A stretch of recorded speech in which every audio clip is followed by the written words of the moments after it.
It-tim nazzjonali tal-Ibburdjar ser ikollu 14 dgħajsa ġdida li ngħataw b'donazzjoni mill-Gvern. Iċ-Chairman ta' Yachting Malta spjega kif l-assoċjazzjoni sportiva tinvesti fil-klabbs biex aktar tfal jersqu lejn l-isport tal-Ibburdjar. Għalli dan huwa sport li nistgħu naċċellaw fih u qal li l-investiment ta' dgħajjes ġodda se jservi bħala kontribut ta' tħejjiet li qed isiru mit-tim nazzjonali għal-logħob tal-pajjiżi żgħar. L-isport tal-Ibburdjar huwa sport li naħseb anki bħala pajjiż nistgħu neċċellaw iktar fih. Diġà kellna Maltin għat-tieni sena konsekuttiva s-sena l-oħra jirbħu Rolex mill-Series li hija waħda mill-iprem regattas li hawn fid-dinja.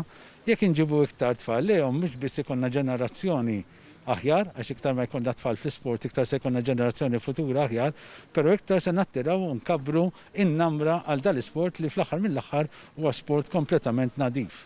Min-naħa tiegħu il-Ministru għat-Trasporti Borġ qal li l-Gvern għan-nies ifisser li jgħin lil kulħadd u anke se jingħataw ukoll opri tal-baħar imsejħa laser boats. U għaldaqstant f'din l-inizjattiva ta' Yachting Malta qegħdin naraw li qegħdin inkomplu ngħinu lill-eruq ta' din is-siġra li għadha fidata tkompli tagħtina l-frott. Tkompli tagħtina żgħażagħ, tkompli tagħtina atleti, imma anke tkompli tpoġġi lil Malta bħala post importanti għal attivitajiet bħal dawn.